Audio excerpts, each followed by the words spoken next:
আসসালামু আলাইকুম। আজকে ঘরে বসে আমি মোমোজ বানিয়েছি। ঘরে মোমোজ খেয়ে এত প্রশংসা আমার ঘরের সদস্যরা যে বাহিরে আর যেতে হবে না খেতে। ঘরে মোমোজ বানিয়ে খেলে বাহিরেরটা আর খেতে হবে না। এই মোমোজটা এত মজা হইছে কি বলবো আর।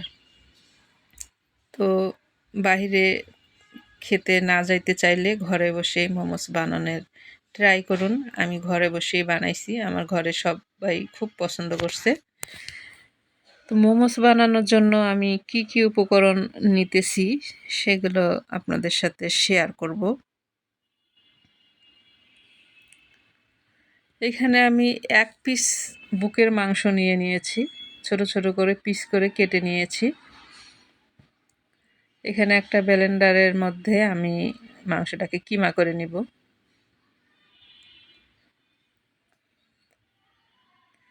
মাংসটা কিমা করা নেওয়া হয়ে গেলে আমি একটা বাটিতে ঢেলে নিলাম। দেখতে পাচ্ছেন খুব সুন্দর একটা সফট একটা কিমা বানিয়েছি। আর আমি মাংসের কিমার সঙ্গে আমি এখানে গাজর কুচি দিছি, গাজরটাকে গ্রেট করে নিছি। কিছু পেঁয়াজ কুচি দিলাম, কিছু ধনিয়ার পাতা, কিছু কাঁচামরিচ। এর মধ্যে আমি এখন ১ চামচ দিব রসুন বাটা, আর ১ চামচ দিব আদা বাটা, আর দিব ১ চামচ জিরার গুঁড়া, ১ চামচ ধনিয়ার গুঁড়া, আর ১ চামচ দিব গরম মশলার গুঁড়া, আর সামান্য হাফ চামচের মতো লাল মরিচের গুঁড়া। ঝালটা আপনাদের টেস্ট অনুযায়ী খাবেন। যদি বেশি ঝাল খেতে মন চায় বেশি দিবেন, কম খেতে মন চাইলে কম দিবেন। পরিমাণ মতো একটু লবণ দিলাম, একটু বিট লবণ দিলাম, আর দিলাম সয়াবিন তেল। দিয়ে খুব সুন্দর করে মেখে নিতে হবে। ভালো করে একদম মেখে মিক্সড করে যাতে মশলা চারদিকে সব দিকে একদম মিক্সড হয়ে যায়। ভালো করে মিক্সড করে মেখে আমি এটাকে একটা সাইড করে রেখে দিব। আমি এটাকে সাইড করে রেখে দিয়ে আমি যে মোমোসের জন্য একটা ডো বানাবো সেটা এখন তৈরি করব। এটাকে সাইড করে রেখে দেব। আমি এখানে একটা ভাড়া নিছি, প্লেট নিছি। এটার মধ্যে এখন আমি মোমোসের ডোটা বানাবো। আমি ২ কাপ ময়দা নিছি, আর ১ কাপের একটু কম কর্নফ্লাওয়ার নিছি। নিয়ে ভালো করে মিক্সড করে নিতে হবে। ভালো করে হাত দিয়ে মিক্সড করে নিয়ে এখানে পরিমাণ মতো একটু লবণ দিয়ে দিলাম। লবণ দিয়েও একটু ভালো করে মিক্সড করে নিতে হবে। আর আমি এখানে গরম পানি ফুটাই নিছি। গরম পানিটা একদম ফুটাই নিছি। ফুটাই আমি মগের মধ্যে ঢেলে একটু একটু করে দিয়ে আমি আটাটাকে মাখবো। হাত দিয়ে প্রথমে মাখতে যাবেন না, গরম পানি দিয়ে করলে হাত পুড়ে যেতে পারে। তাই এখানে খুব সুন্দর করে ডোটাকে মাখতে হবে। ভালো করে একদম ডলে মাখতে হবে। কিন্তু মোমোসের জন্য যে ডোটা বানাবেন সেটা যত ভালো করে মাখবেন অতই কিন্তু সফট হবে। মোমোসটাও খেতে কিন্তু ভালো লাগবে। আমি কিন্তু একদম খুব সুন্দর করে হাত দিয়ে একদম ডলে মেখে একটা ডো বানাইছি। এটাকে আমি কিছুক্ষণের জন্য ঢেকে এটাকে রেস্টে একটু রেখে দেব।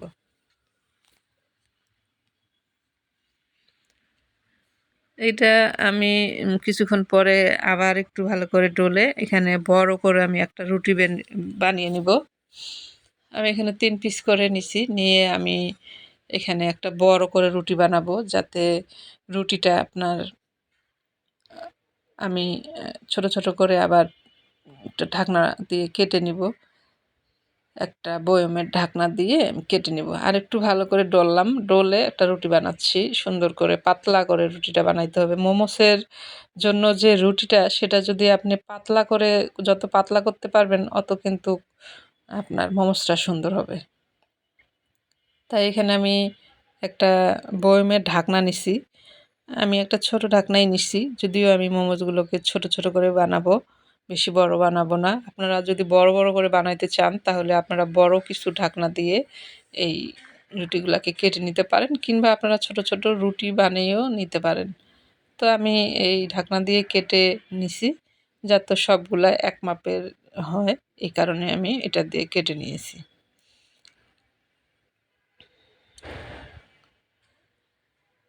এভাবে কেটে নিয়ে আমি রুটিগুলোকে আলাদা করে নিব। এর মধ্যে আমি এখন মোমোসের ইয়াগুলা পুরটাকে দিয়ে বানানো দেখাচ্ছি। একটা আমি বানিয়ে রাখছি, যদিও তেমন কিছুই না। মোমোস আসলে প্রথমে কয়েকবার একটু ট্রাই করলেই কিন্তু হাতে শেপটা সুন্দর হয়ে আসে। আমিও এত ভালো যদিও পারি না, আমিও কয়েকবার ট্রাই করার পরে একটু সুন্দর হয়েছে। এভাবে হাত দিয়ে টিপে টিপে মুখগুলোকে মেরে দিয়ে এভাবে খালি উল্টায়, দুই পাশে একটু উল্টানো দিয়ে এই মুখটাকে এই প্যাঁচ দিয়ে এখানটায় মুখটাকে চেপে দিতে হবে যাতে ছুটে না যায়। এই যে এভাবে করে বানিয়ে নিতে হবে। আরেকটা বানানো দেখাচ্ছি আমি। এভাবে মাঝখানে দিয়ে কুলি পিঠার মতো আপনারা আগে মুখটাকে খুব সুন্দর করে চাপে চাপে লাগাই দিবেন। দিয়ে এইভাবে দুই মাথাকে ধরে এটাকে প্যাঁচ দিয়ে মুখটাকে লাগাই দিতে হবে। একটু চাপ দিয়ে একটু লাগাই দিবেন, দিয়ে এটাকে একটু এই যে হয়ে গেল। কত সুন্দর হইলো, দেখছেন? কত সুন্দর হয়ে গেছে। দুই একবার একটু ট্রাই করলেই কিন্তু হয়ে যাবে, এমন কিছুই না। আরেকটি ডিজাইন আমি বানানো দেখাচ্ছি। এটাকে আরেক রকম করে একটু বানাবো আমি। এটাকেও এই শাড়ির কুচি যেভাবে দেয়, এক সাইড থেকে আমি কুচি দিব, আরেক সাইডে মুখটাকে করে রাখবো বুড়া নখ দিয়ে। এক পাশে বুড়া নখ দিয়ে এটাকে আমি ধরে রাখবো, আর আরেক পাশে ডাইন হাত দিয়ে কুচির মতো দিয়ে এই মুখের সাথে এই মুখটা লাগিয়ে চেপে দেব। আমার ক্যামেরাতে যদিও একটু ভালো মতো দেখা যাচ্ছিল না পিঠা মোমোসটা বানানো। এই যে দেখতেছেন, এই যে হয়ে গেছে। এইভাবে দুই একবার একটু ট্রাই করলেই দেখবেন যে হয়ে গেছে। যদিও এত সুন্দর হয়নি আমারটা, মোটামুটি হয়েছে আর কি। কিন্তু ঘরে বসে আপনারা বানাইলে কয়েকবার ট্রাই করলেই কিন্তু হয়ে যাবে বানানো, এমন কিছুই না। আমি এই যে বানিয়েছি, সবগুলো বানিয়ে একটা প্লেটের মধ্যে নিয়ে নিয়েছি। আর আরও কয়েকটি আমি 4-5টা এখানে বানাইছি, যেটার ভিডিওটা নেওয়া হয়নি।